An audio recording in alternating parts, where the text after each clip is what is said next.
and completed my master's and started working with some of the brands like Frito-Lay's, American Express, and then I, really, understood that I want to work with more smaller companies, and my stint then went towards doing something of my own or either working with early stage startups. So I was part of MobiQuick as their, early team members to help them devise strategy and doing partnerships. Then I worked with in education as well. I started a project in education, which was helping students, get to higher studies globally, helping them, get to the right college and consulting them, in the overall process. And then the project got sold to a US based company. And post that, I have been in the food space, in the fintech space. And Zappfresh was born in 2015 while I was talking with the founder of Blinkit, Alvinder, where we were understanding how the grocery and food tech space is evolving. And during that conversation, I, stumbled onto the meat category and started asking him questions. And we got to learn about how they were struggling to fix the supply chain and the accessibility of, the entire space, which was posing a lot of challenges for them, where they were not able to scale appropriately as other categories were moving. That led me to further scratch the surface, go to the local mandis and really see the state of affair, which was extremely unhealthy and unhygienic. And I think that was the day where we were completely convinced that there is something needs to be done, because the whole atmosphere and the process of buying and slaughtering and the entire process is broken, and it needed a revamp, considering the new age consumers wanted a better quality, ready to pay a price. However, there were no brands, there were no, no disruption happened in the domestic space. And some of the other data points which were very, very important and critical, which we understood and was sure that this is going to be, a worthwhile shot for us to, commit, our entire life towards. And yeah, I mean, that's how we started. Now coming back to the space a bit, overall India is 70% non-vegetarian, and the total, meat trade value in a year is about $40 billion, which is the market size. And this is largely comprising of poultry, goat meat, fish and seafood. And 95% of this market is unorganized. So 5% is organized, which comprises of organized offline retail, and online is just 1%. So we still, are at the tip of the iceberg. The opportunity, demand, etc., is fairly large. And we wanted to build the experience of the customer by providing him a standardized product where poultry, goat meat, fresh, everything fresh is coming to the doorstep of the customer, and at the right price with the right quality. That has been the, main objective of the project. So this is how we started in Gurgaon.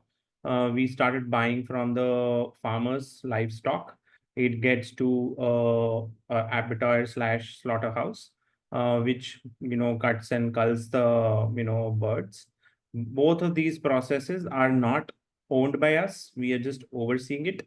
And the third leg of the, process, which is the secondary processing, which is cleaning, packaging, deboning, storage, all of that is something which we control. And then from here, it moves to distribution storage hubs, which takes care of the last mile delivery. And overall, we are present in 3 markets as of today: Delhi, NCR, Bangalore. We started last year, September. And we just acquired another company in Mumbai. So we are in total 3 markets today. Now, inherently, we have always been an omni-channel play. So our vision is to basically create a brand which caters to different market segments and ensures profitability and healthy bottom line for the business overall. So with that thought process, we understand that, you have to deal and operate in multi-distribution format. And that's how we are looking at powering the local retailers, and also selling to some of the restaurants, which we are currently doing in a few pockets in Bangalore, and now we would be moving towards Bombay. In terms of direct to consumer, we are about 70 to 75% of our business is direct to consumer as of today.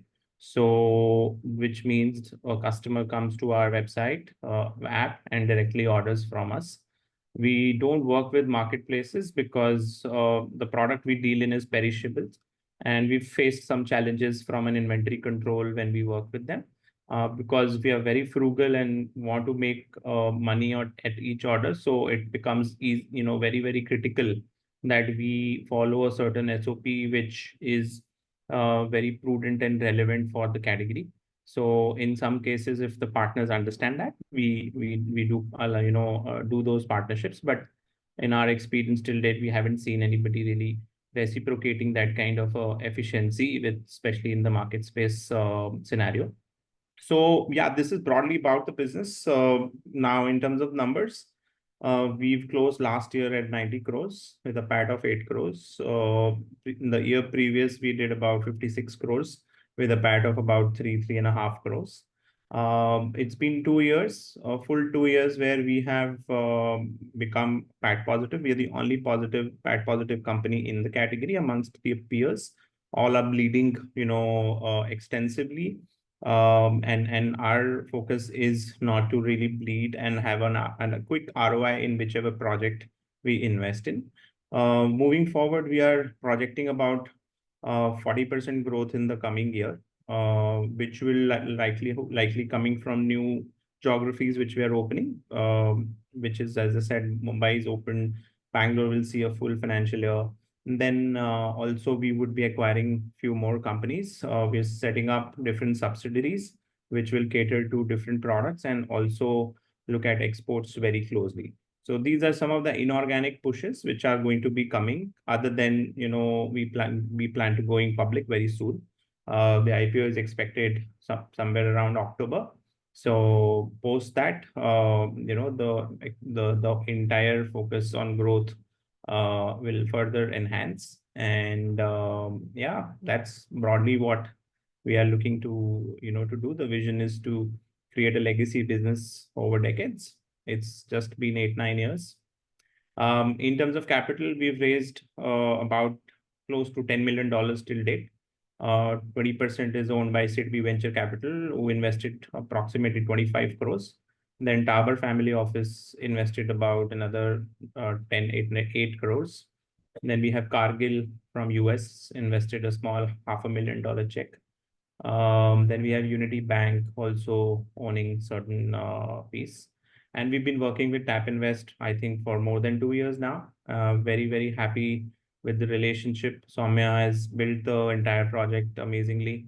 We are very thrilled to, continue the partnership and further, create more opportunities to have a win-win alliance. From an invoice discounting point of view, we currently are, availing the receivable side of invoice discounting. We will be open to look at new products because fundamentally we are looking to beef up our B2B business as we move forward.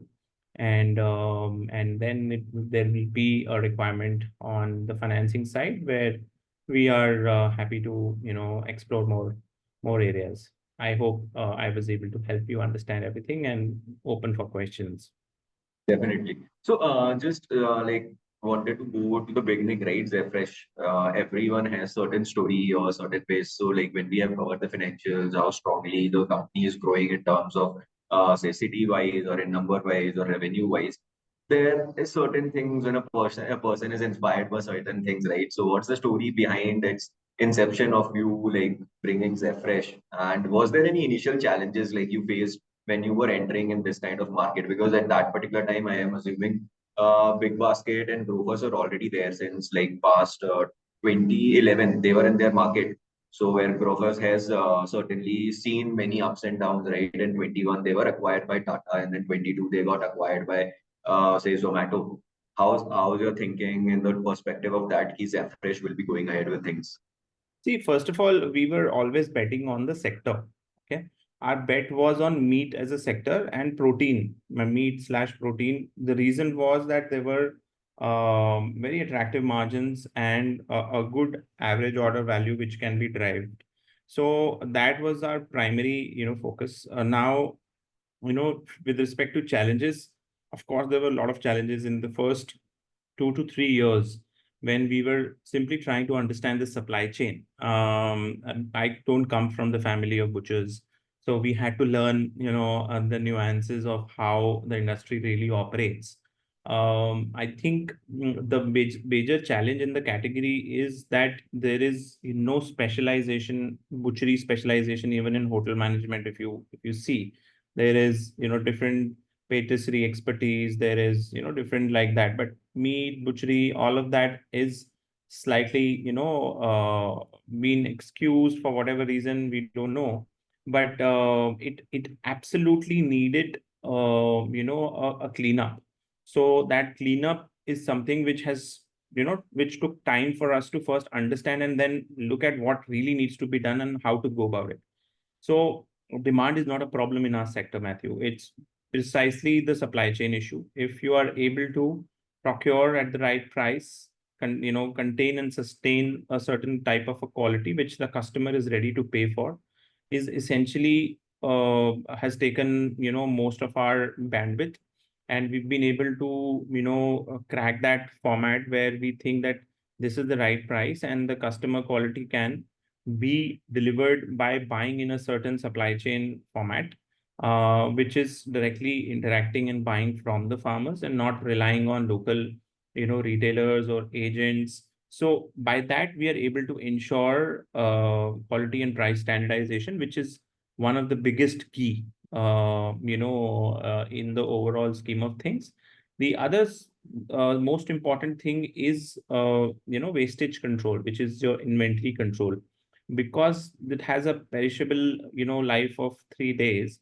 You have to manage just in time inventory. So that was another thing which was extremely challenging, which we've really been able to work around by selling to some of the B2B, players. So a lot of inventory gets overlapped, where, certain stock is for domestic customers and certain is for business customers. So like that, we've been able to do our inventory control a little more smartly. Perfect. Understood. So, one thing, like, say, I was just thinking about why you created your own platform. Like, say, other platforms are already there, right? We can partner with them rather than, like, say, when you have to grow certain user bases, say, Blinkit or other platforms are live, you can just link your product on their platform and you will be getting a good amount of, say, what a customer base is already there. They will see. So, why creating your own platform and then marketing, advertising? Because we don't want to burn. Mhm. Uh, the category, as I told you, is perishable in nature. So we don't. We've had experience where these guys have not been able to retain and do proper supply chain control of perishables. So if anybody wants to bleed and take wastages back to them, there is a certain threshold of that. So with us, whatever we have seen is that they generally do a lot of dumping. You must have seen with Blinkit and some of these guys. Quality control is extremely loose. So our product is extremely sensitive. So we cannot make it basically depend on anybody third party who is carrying our brand, who tomorrow cannot really deliver it in the way it needs to be delivered and ensure that quality is not compromised even at the storage level. So we are that's quality is one. The other is the leakages in the inventory control, where, for example, they will order 100 packs. The sold quantity will be, let's say, 20 packs. So they will return the entire 80. That there is no business sense for us to do that unless you want to do it for marketing and branding purposes, which is also okay. However, so we face these challenges with all the players. Now we are partnering with Flipkart. In fact, Flipkart is just starting with us the quick commerce bit. So that's something which will be immediately starting, and we'll see how that evolves. Understood. So I guess you were mentioning about, like, say you have a B2C and then you have offline stores as well, right? So how will that gonna work? Is it something like how Cult does they acquire a normal store, they give it a brand name of Cult Something similar. along with Yeah. Something similar where uh-huh. we, supply to the retailers, and then we become their close partners as we build that relationship. Okay. And we don't hesitate in even upgrading them, and looking at, improving their infrastructure and multiple other, marketing related support, Okay. is what we provide them. So what in it for Zappfresh? Like will you guys be charging like say a franchisee something or like It's not a franchisee. It's simply just a customer who is buying from me. Mhm. But I am looking at, making it a closer partnership by investing in that and expecting him to continue purchase from us rather than charging anything from him. Matthew, the one single most important thing what we've learned is that we need to be more collaborators. We don't come across as threat to competition. So the more we work together with the industry is the better it is to build a larger, footprint. If you try and, squeeze, the small retailers, they will, eventually go away. So we Correct. don't want to squeeze them. We want to really come across as somebody who is benefiting them by providing them a better quality product price, all of that. Mhm. Understood. Yeah, that will definitely, like, say, potentially add more certain stores. People will be additionally have a product portfolio designed for them, right? Stores will be refreshed by yourself, and the entire, like, say, investment would be there for the Zappfresh side. But you will be getting a good amount of consumer satisfaction in that perspective. It would be one of the nice things. See, coming up from our side, right, at Tap Invest, we have seen Zappfresh utilizes of invoice discounting as, like, say, one of the part I can say key of its financial strategy. So, how does this plays a crucial in your day-to-day or like say company's operations? Does it help you out in maintaining a growth trajectory or something like that? Absolutely, Matthew. As I mentioned that we've been having, our interaction engagement for a while, and the receivable parts is something where, the cushion which is available for the retailers and the local, players, Mhm. is where we extend support from a working capital point of view. And these relationships are steady relationships which we have built. It's, mainly just to give them financing and working capital support so that they can, put their trust on us and keep continuing to buy more and more. Because, the local players don't really get a lot of support in the trading market. And that's one of the reasons they're not able to grow as well. So at least from that flexibility point of view, which we are able to get it through you guys, is, comes across, as scaling the business, rapidly as much as we can. So there is no limitation in my view, where when it comes to harnessing the Tap Invest partnership. Overall, this has been extremely instrumental in our growth. Correct. And like say, talking like from an investor's perspective, right? For investors, ensuring a timely payment is very crucial, and it's concerning as well. So, how does Zappfresh manages this aspects? Like, say, taking what measures do you take to mitigate the risk or associated with the payment delays? Right, there might be some inventory control, as you mentioned, it will be written back a certain thing. But again, the investors have invested certain amount and their repayments, they will be assuring you, okay, after 60 days I have invested, I will be needing some funds. So how do you as a company manages that kind of risks? So first of all, we always have a cushion considering, we've been privately invested as well. Mhm. There is a lot of other alternative, capital pool, which we already have, with us. So Mhm. we use, capital a little more, I would say smartly in terms of working capital, infrastructure. So for any particular growth, there is a proper planning with which we understand the various receivable cycles and payables. After only we have visibility of a certain liquidity and there is flexibility with us, then only we avail, any kind of discounting with any partner. Okay. We've had a reasonably decent, experience when it comes to repayments. Mhm. From a customer standpoint, there are delays, of course. So we take a buffer as a period. Let's say, we have to pay in 60 days. So the payment cycle will not be beyond, let's say, 45 days, so that we have a buffer period of 15 days in case the payment gets, delayed for Correct. XYZ reason. So Mhm. that's one of the, option. The other option is where we already have liquidity. Yeah. So to basically deliver on our commitment, there is no failure or no shortage of any kind. So that's how we, these two things are the main, solutions for us.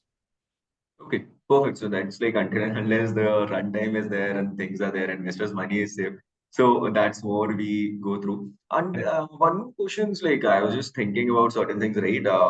Like during early 20s when we used to go to shop to purchase certain things, there would be certain things. Like, some people like to eat meat, but they don't like seeing it, like say cutting it fresh from there. And there is one way कि ठीक है people have invested in the educating customers like different companies are likewise I can see a different branding for delicious right कि freshly something or cooked food ready to eat food. So have you guys as a company focused on certain things on the customer's education which will contribute to your brand growth or like any strategies that would be say I guess say most effective right in building a customer's trust why from online, how hygiene or like say why online when I can buy offline or certain things like that. Yeah, very good question, Matthew. So basically, we do time and again, a lot of event and activations, on-ground activations where the customer, gets to try the product. Okay. We do a lot of sampling. We believe, proof is in the pudding. Rather than talking about it, it's Correct. better than, to make them try the product. So that is something which is, we focus a lot upon to build the customer trust, to just see for yourself, to taste it for yourself, has Mhm. been our motto. Okay. Great. So any advertisements like you guys are thinking to expand like say more customer knowledge base like why is that fresh? Why not other things? Yeah, see, basically there are no other things. There are only local players, Hmm. and overall the demand of the product is extremely high. So Okay. first of all, we need to understand that there is competition only with local players. So if Hmm. there is any value addition you are able to bring to the table for the customer, and the customer expecting a certain quality, he will go for it. And our motto is to be transparent in our pricing, which is to make it, keep it affordable. So our pricing is, competitive, very competitive. In fact, if you look at it from some of the other online players, we are lower in price, and still are able to make, bottom line, positive bottom line as well. So I think there are a lot of these different initiatives which helps us, keep engagement and trust of the customer ongoing Hmm. without basically getting complacent on the quality. Okay. Keep it standardized as much as possible and keep repeating the whole customer experience in the way it needs to be done. Moving forward, we are going to ramp up our marketing efforts as well. Hindustan Times has also invested in us recently. Hmm. So radio, print, these two parts are going to be continually, happening. We are sponsoring some events, making our presence felt a little bit more in new markets, especially new markets, in fact, where we want to build the brand. So brand awareness is something which we are going to be focusing a lot upon as we move forward. But Okay. other than that, we are developing different product lines also. Hmm. We are looking at working on, offering new products. Exports is also on the radar. So too many initiatives going on right now from both marketing, branding, and other areas. Correct. Understood. Geography wise, is there any challenges like say for other brands like normally fast food chains and all right, they have certain geography based locations. Okay, okay, this I am operating certain in areas wise there should be 75 percentage of non-vegetarians or certain things. Do you face any challenges Yeah, likewise yeah, we do. geography? Absolutely, absolutely. So this is a very hyper-local business. You have Hmm. to understand the city and the state and the customer behavior, and accordingly create a product strategy. So definitely this plays a very crucial role when it comes to enter a new market or operate on a certain product strategy. Understood. Okay, perfect. That I guess mostly my questions are then. We'll open, like say, let's open the floor to questions from our investors itself. So, any questions or queries for either me or Deepanshu, please feel free to ask on the chat box. We will be helping you out. And yes, till then, Deepanshu, if you have anything to share apart from these things, feel free. No, I'm good. Okay. So you are based out of Delhi itself, right, in your headquarters, or do you travel across, like, say, the city? Yeah, I do travel sometimes to either Mumbai or Bangalore. These are the two places mostly. And now Huh? we're also looking at opening our Middle East operations. So, we would be traveling extensively to set up Mhm. new place, new office and everything. Okay. Also, like, since you, like, as a company operates your own delivery, right? If I'm not wrong, it's 90 minutes of delivery. So you handle your delivery partners from your end, right? It's or source, or you guys source it out. We are outsourcing it. Okay. Gotcha. So they have a delivery partners apps like that, and they will be delivering it once the Correct, order is received. correct. Perfect. So, yeah, any questions from the investor side? Please feel free to give it on the chat.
Devanshu will wait for at least 2-3 minutes. If no question is coming in, we'll wrap it up.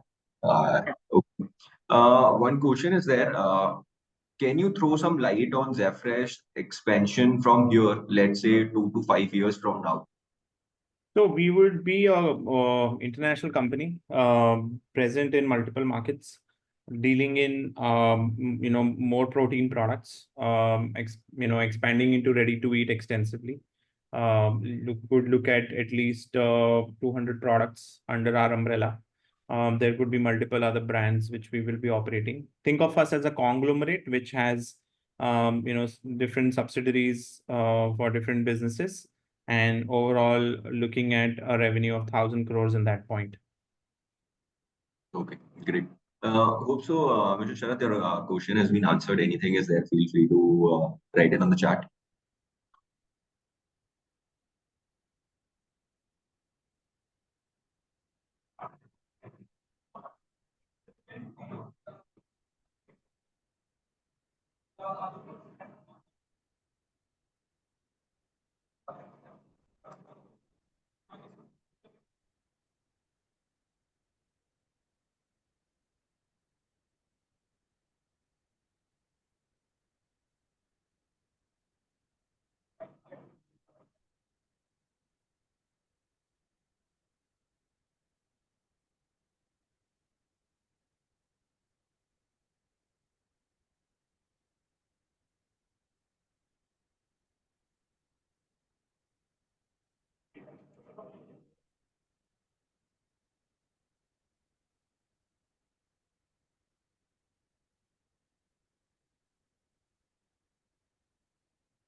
Till then, like the question is coming. I got one more question. What about the packaging? How as a company do you guys take it as a packaging while either while delivering or getting it back?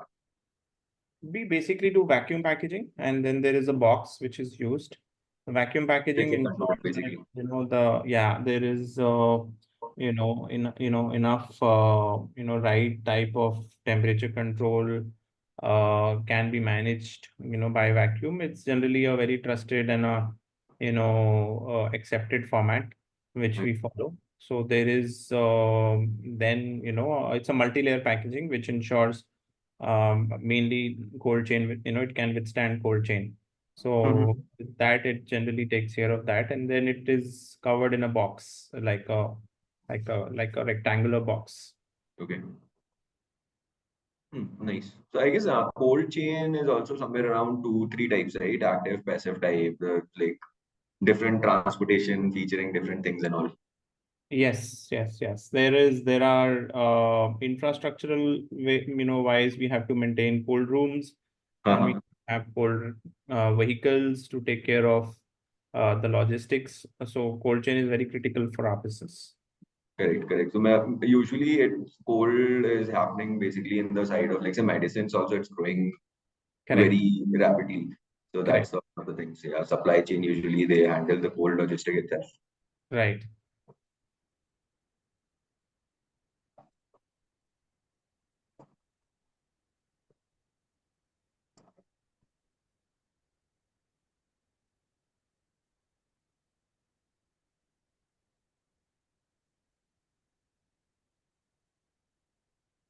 ठीक है Deepanshu, I guess there is no more questions coming in. Either we have explained or you have explained Zappfresh too clearly. People are not there asking the questions too much. So I guess we'll be seeing more invoices coming in from Zappfresh. And thank you so much for sharing your insight and the experience with us today. Right, it's been Thank a you. pleasure learning about the Zappfresh journey, the competitive analysis, what we have done, the Thank future you. that Thank you lies so much. ahead. Thank Also. you very much. From the investor's perspective, thank you for all of you to joining us. As always, feel free to reach out if you have any further questions, either to me directly or to your RMs. We will be helping you out with the investment opportunities, either with other companies or with Zappfresh. So, yeah, thank you so much. Have a wonderful evening, guys. Thank you, Deepanshu.